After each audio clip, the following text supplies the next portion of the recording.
Start करें? सब लोग आ गए? देखिए वो लोग आते रहेंगे, आप लोग स्टार्ट करिए। One of the objective of organisational changes. अब ऑर्गेनाइजेशनल चेंजेस का एक ऑब्जेक्टिव आपको इसमें बताना है। Increased motivation, greater innovation, solving intergroup problems, या फिर changes in an organisational level of adaption to its environment. बताइए, ऑर्गेनाइजेशनल चेंज के बारे में आपको पता होगा?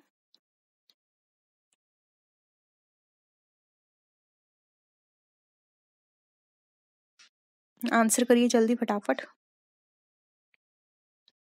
देखिए राइट आंसर हो जाएगा डी। ऑर्गेनाइजेशनल चेंज में हम सबसे इसका मेन ऑब्जेक्टिव बात करें तो वो होगा कि जो भी चेंजेस हो रहे हैं ऑर्गेनाइजेशन के अंदर, ऑर्गेनाइजेशन के एनवायरनमेंट में चेंज करना, ठीक है, जिससे कि हमारे ऑर्गेनाइजेशन में, जिससे कि हम अडेप्ट कर पाएँ, या फिर हमारी जो काम करने का तरीका है या जो हमारे जो रिसोर्सेज हैं, एफिशिएंसी है, वो और इम्प्रूव हो पाए, रिसोर्सेज का अच्छा यूटिलाइजेशन हो पाए, ठीक है। वैसे increase motivation side by side ये भी हो सकता है, ग्रेटर इनोवेशन भी हो सकता है, एंड सॉल्विंग इंटरग्रुप प्रॉब्लम्स भी हो सकता है, ठीक है। वैसे तो इनका क्वेश्चन थोड़ा सा अटपटा है, क्योंकि देखिए यहाँ पर सारे ही ऑप्शंस करेक्ट लगते हैं, और यहाँ पर मेन भी नहीं लिखा है कि मेन ऑब्जेक्टिव क्या होगा, क्योंकि देखिए जब हम कंपनी के अंदर कोई भी चेंजेस करेंगे, देखिए सबसे पहले मीनिंग समझ लीजिए। ऑर्गेनाइजेशनल चेंजेस का मतलब ये होता है कि ऑर्गेनाइजेशन में कुछ इस तरह से चेंज करना, फिर वो टेक्नोलॉजी के बेसिस पर हो, ऑर्गेनाइजेशन के स्ट्रक्चर के बेसिस पर हो, या ऑर्गेनाइजेशन की वर्किंग से रिलेटेड तक हो, ठीक है। अब ये सारे चेंजेस आप क्यों करेंगे? जिससे कि और आपकी इफिशियंसी बढ़े, और इफिशियंसी बढ़ेगी यानी कि आप मोटिवेट होंगे, तो ये भी सही है। ग्रेटर इनोवेशन, जब आप ऑर्गेनाइजेशन का स्ट्रक्चर चेंज करेंगे, टेक्नोलॉजी चेंज करेंगे, तो ग्रेटर इनोवेशन भी हो गया। सॉल्विंग इंटर ग्रुप प्रॉब्लम्स भी हो गई, क्योंकि जब आप इस तरह के चेंजेस करते हैं, फॉर एग्जांपल बहुत छोटे कंपार्टमेंट आपने आप रूम प्रोवाइड करते हैं वर्कर्स को, कैबिन प्रोवाइड करते हैं, वो इतने बढ़िया नहीं थे। एक कैबिन में पहले 4 से 5 लोग बैठते थे काम करने, तो उनमें डिस्प्यूट होता था आपस में। अब आपने क्या किया, कुछ इस तरह से सेक्शंस बना दिए एक रूम या कैबिन के अंदर भी, कि हाँ अब उनको एक सेपरेट कैबिन मिल गया, तो अब क्या है, डिस्प्यूट भी नहीं होंगे, तो ये भी सही लगता है, ठीक है। तो ये सारे ऑप्शन सही हैं, लेकिन यहाँ पर इसी को सही माना गया है। तो आप देख लीजिएगा आपके एग्जाम में किस तरह से पूछा जाता है। मुझे सबसे बेस्ट यही लगता है, क्योंकि ये तो हमारे साइड बाय साइड चलेंगे, लेकिन ये एक मेन है, ठीक है। तो ऑप्शन डी यहाँ पे करेक्ट है। नेक्स्ट है, which of the following is not true about employee grievances. बताइए, grievance is a sign of employee discontent with job or its nature. B है, grievance provides a downward channel of communication. C है, grievance arise only when an employee feels that injustice has been done to him, or grievance can be real or imaginary. बताइए, क्या इसमें से true नहीं है grievance के according?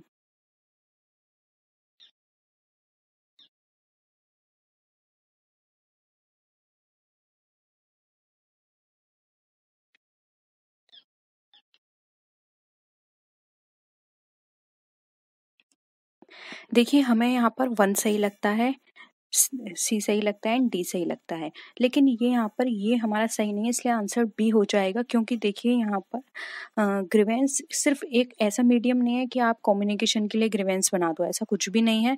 आप communication के लिए और मेथड भी यूज़ कर सकते हैं, आप गेट टुगेदर कर सकते हैं, थोड़ा इनफॉर्मल पार्टी ऑर्गेनाइज कर सकते हैं, इवेंट ऑर्गेनाइज कर सकते हैं कम्युनिकेशन के लिए। ये कोई तरीका नहीं है कि आपने एक ग्रीवेंस सिस्टम वहाँ पे बना दिया कि यहाँ पर कम्युनिकेशन होता रहेगा, तो ये बेटर वे नहीं है।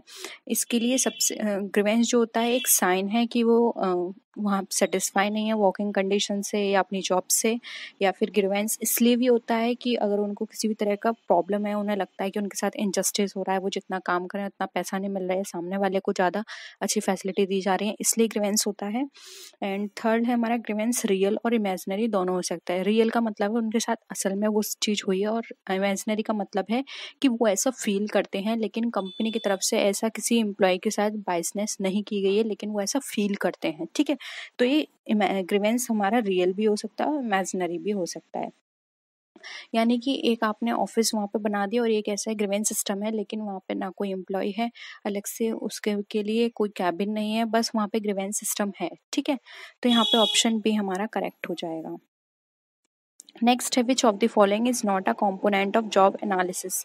अब इसमें से जॉब एनालिसिस का कौन सा कॉम्पोनेंट नहीं है? आंसर करिए। जॉब डिस्क्रिप्शन है, रोल एनालिसिस है, जॉब समरी है, जॉब स्पेसिफिकेशन है।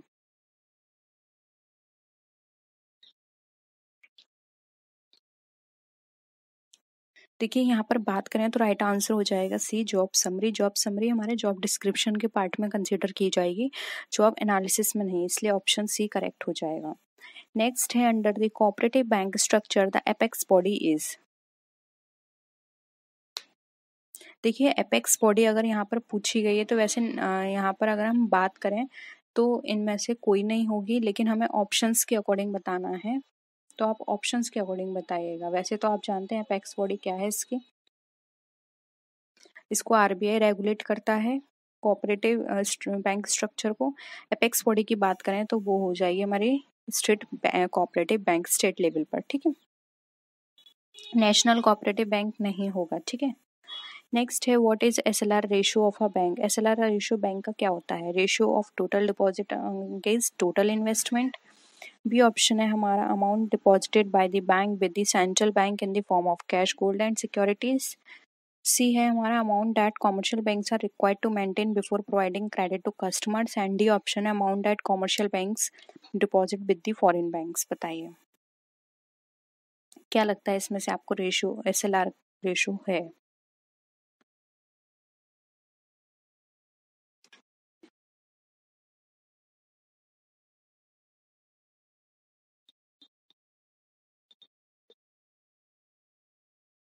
देखिए राइट आंसर हो जाएगा यहाँ पे सी, एसएलआर रेशियो। एक अपने पास डिपॉजिट रखा जाता है, इसे बैंक कहीं डिपॉजिट नहीं करते, ना ही आरबीआई के पास और ना ही किसी फॉरेन बैंक के अंदर। इसे फॉरेन बैंक्स जो होते हैं, कॉमर्शियल बैंक्स अपने पास ही रखते हैं।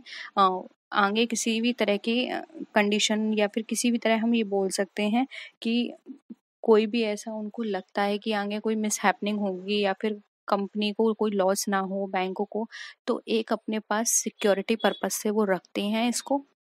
और ये गोल्ड सिक्योरिटीज कैश के फॉर्म में रखा जाता है, और ये रखने के बाद जो भी उनके पास अमाउंट बचता है फिर उससे वो लोन प्रोवाइड करते हैं। वो इसलिए ये रखते हैं जिससे कि ऐसा ना हो कि सारा अमाउंट उनका लोन में चला जाए और बैंक वहाँ पे बैंकरप्ट हो जाए, ठीक है।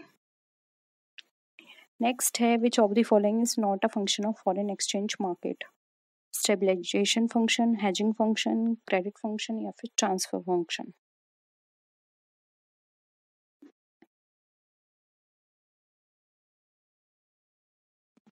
देखिए इसका राइट आंसर हो जाएगा ये स्टेबलाइजेशन फंक्शन, ठीक है। नेक्स्ट है in which of the following cases income of previous year is assessable in the previous year itself.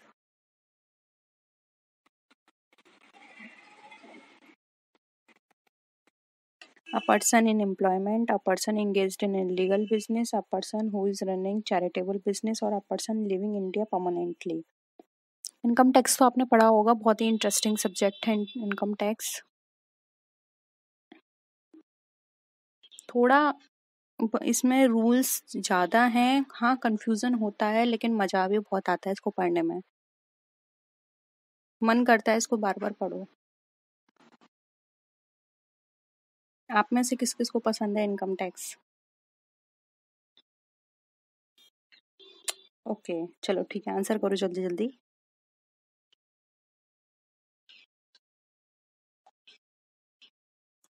देखिए राइट आंसर हो जाएगा यहाँ पे डी।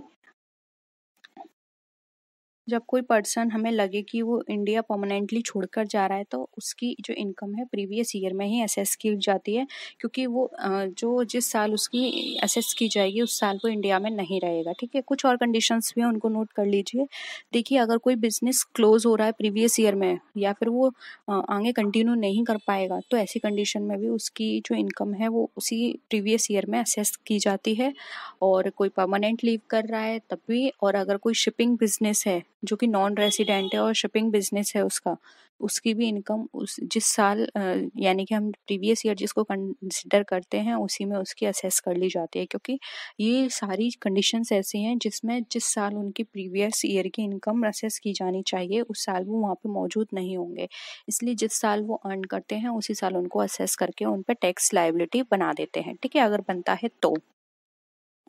नेक्स्ट है, what is the name of the Alfred Marshall book, wealth of nation, principle of economics, economics या फिर आ guide to nation. Exam में books बहुत पूछी जाती हैं। ये सारे क्वेश्चंस मैंने 2019, 2018 एंड 2020 इन 3 साल से लिए हैं, यानी कि तीनों साल ये वाले क्वेश्चंस पूछे गए हैं। देखिए राइट आंसर हो जाएगा डी, जो कि है प्रिंसिपल ऑफ इकोनॉमिक्स। ये बुक लिखी थी अल्फ्रेड मार्शल ने, और ये बुक जो है अगर हम बात करें तो पब्लिश हुई थी 1819 में। इस बुक के अंदर ये बताया गया था कि जो हमारे जो इकोनॉमिक कंडीशन है वो कॉन्स्टेंटली चेंज हो रही हैं, और इसमें जो प्राइस है वो डिटरमाइन किया जाता है कॉस्ट और demand simultaneously. Cost of demand से हम प्राइस को देखते हैं कि कितनी कॉस्ट लग रही है और क्या डिमांड आ रही है, क्योंकि किसी भी प्रोडक्ट की अगर डिमांड ज्यादा होगी तो प्राइस उसको बढ़ेंगे, और अगर किसी प्रोडक्ट की डिमांड कम है तो प्राइस उसके कम कर दिए जाएंगे।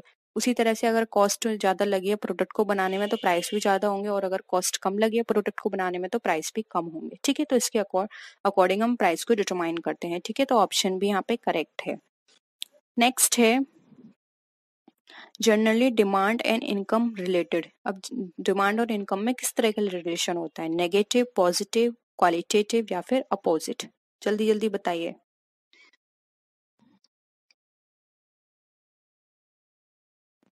राइट आंसर हो जाएगा देखिए बी, पॉजिटिव। क्योंकि देखिए अगर इनकम बढ़ रही है तो डिमांड बढ़ेगी प्रोडक्ट की, और अगर इनकम घट रही है तो डिमांड प्रोडक्ट की कम हो जाएगी, क्योंकि हम अपने इनकम के अकॉर्डिंग ही एक्सपेंस करते हैं और डिमांड करते हैं किसी भी प्रोडक्ट की। फिर क्या है, हम सिर्फ जरूरी प्रोडक्ट की ही डिमांड करेंगे, इसलिए इनकम और डिमांड में क्या होता है, पॉजिटिव रिलेशन होता है। नेक्स्ट है, if the price elasticity of demand is zero, then demand line is parallel of y, parallel of x, falling from upper to lower या फिर rising from the bottom। बताइए।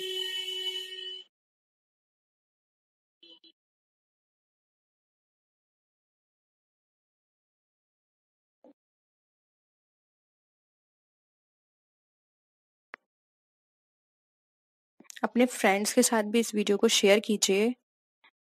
देखिए जितने ज्यादा लोग होंगे उतना मजा आएगा पढ़ाने में, और आप एक तो लोग भी कम है, और चलो कोई प्रॉब्लम नहीं है लोग कम है, लेकिन फिर आप रेस्पॉन्स भी नहीं कर रहे हैं, सारे लोग मिलके कमेंट भी नहीं कर रहे हैं। कमेंट तो करिए आप, जिससे मुझे भी पता चले कि आपको कितना समझ में आ रहा है, फिर मैं उसी हिसाब से और क्वेश्चंस को डिस्कस करूं।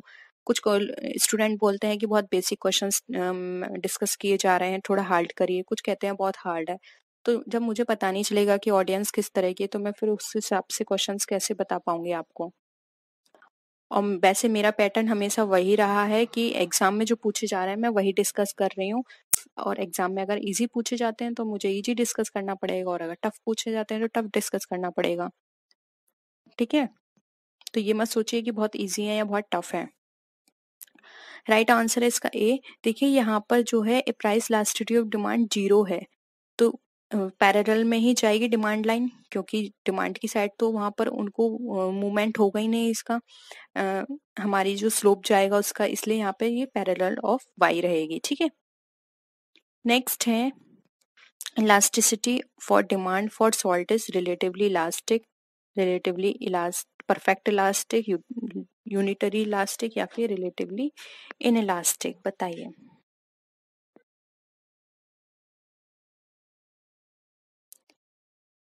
देखिए राइट आंसर हो जाएगा डी। यहाँ पर जो हमारी इलास्टिसिटी होती है डिमांड की वो इनइलास्टिक होती है, क्योंकि सॉल्ट, इस पर प्राइस का कोई इफेक्ट नहीं पड़ता। प्राइस बढ़ेंगे तब भी सॉल्ट की डिमांड होगी, और प्राइस घटेंगे तब भी सॉल्ट की उतनी ही डिमांड होगी। सॉल्ट एक ऐसी चीज है ना डिमांड ज्यादा की जा सकती है और ना डिमांड कम की जा सकती है, यानी जितनी जरूरत है उतनी डिमांड होगी, फिर चाहे डिमांड हमारी प्राइस हमारे बढ़े या फिर घटे, ठीक है।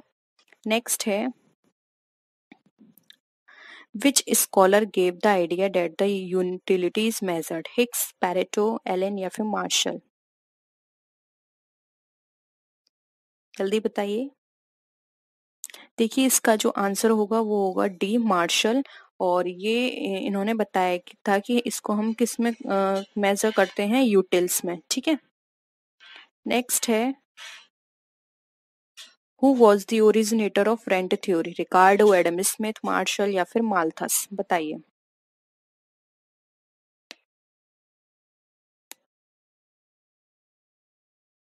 देखिए रेंट थ्योरी दी थी रिकार्डो ने। इन्होंने कहा था कि जब भी हम किसी लैंड को यूज करते हैं तो उसके ओनर को रेंट देना होता है। नेक्स्ट है, बहुत ही कॉमन क्वेश्चन है, इंडिया की सेंट्रल बैंक आपको बतानी है। अब देखिए कंफ्यूज करने के लिए आपको ऑप्शन कैसे दिए हैं, एक दिया central bank of India, reserve bank of India, Indian bank and union bank. कई बार क्या होता है स्टूडेंट जल्दी में कि यार ये तो बहुत इजी है, जल्दी से इस तरह आंसर करते हैं कि वो गलत कर देते हैं। बताइए। बी हो जाएगा, reserve bank of India. Central bank तो इंडिया की नहीं है, सेंट्रल बैंक तो हर कंट्री की एक है, नाम ही सेंट्रल है, लेकिन वो सेंट्रल बैंक है कौन सी, वो है reserve bank of India. India की पूछा है तो वो है रिजर्व बैंक। कई लोग स्टूडेंट जल्दी जल्दी में सेंट्रल बैंक पर भी टिक लगाए आएंगे, जो कि गलत है। ठीक है, तो ऑप्शन बी यहाँ पे सही होगा। नेक्स्ट है, रिटेल ट्रेडर्स परचेस गुड। अब जो रिटेल ट्रेडर्स हैं वो किससे परचेस करते हैं, होलसेलर से, फ्रॉम कस्टमर, सेल्फ प्रोडक्शन या फिर फ्रॉम प्रोड्यूसर, बताइए। रिटेल की बात की जा रही है।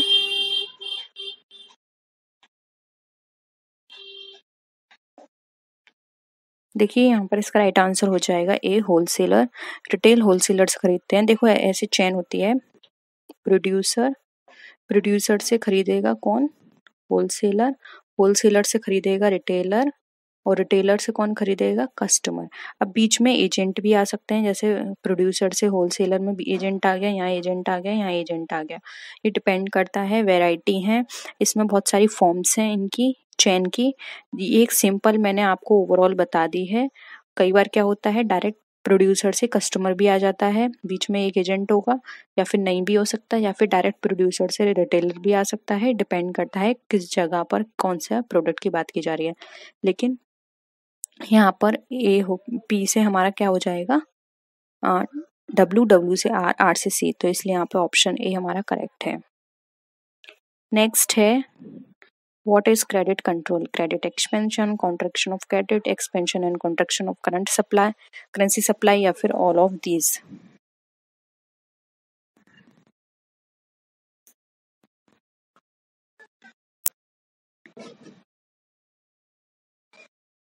देखिए आंसर करिए, ठीक है। देखिए सी राइट आंसर होगा, क्योंकि यहाँ पे क्रेडिट की बात की जा रही है, तो क्रेडिट ना ज्यादा हो ना कम हो, ये दोनों ही चीजें देखनी है कंट्रोल के अंदर, इसलिए एक्सपेंशन भी देखना है, ज्यादा ना हो जाए, और कॉन्ट्रैक्शन भी देखना। नेक्स्ट है, increment in total utility after consuming extra unit of good is called marginal utility, total utility, average utility या फिर नन ऑफ दिस, बताइए। टोटल यूटिलिटी में अगर इंक्रीमेंट होता है आफ्टर कंज्यूमिंग एक्स्ट्रा यूनिट इस ऑफ गुड इज कॉल्ड, क्या बोलते हैं। बहुत ही सिंपल है, अगेन ये भी 2018 का क्वेश्चन है। देखिए इसका जो राइट आंसर होगा वो होगा यहाँ पे मार्जिनल यूटिलिटी, उसको मार्जिनल यूटिलिटी बोलते हैं। ठीक है, नेक्स्ट है, which of the following curve is not U shape, average cost curve, average fixed cost curve, marginal cost curve या फिर average changeable cost curve, बताइए।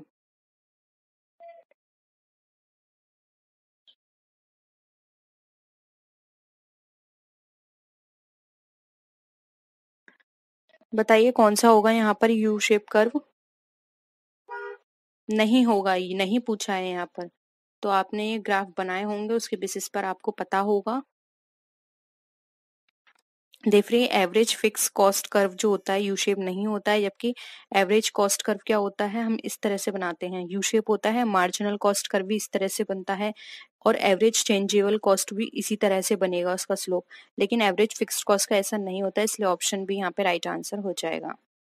नेक्स्ट है, who is the writer of an essay on the principle of population, Marshall, Ely, Malthus या फिर Adam Smith, किसने ये लिखा था, एक ऐसे on the principle of population, जल्दी बताइए।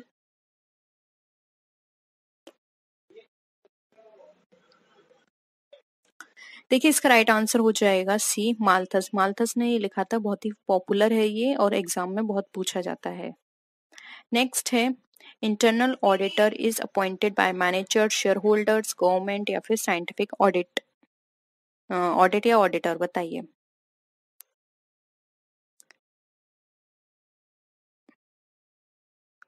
इंटरनल ऑडिटर के बारे में बहुत पूछा जाता है कि अपॉइंट कौन करता है, रिमूव कौन करता है, दोनों के आंसर बताइए।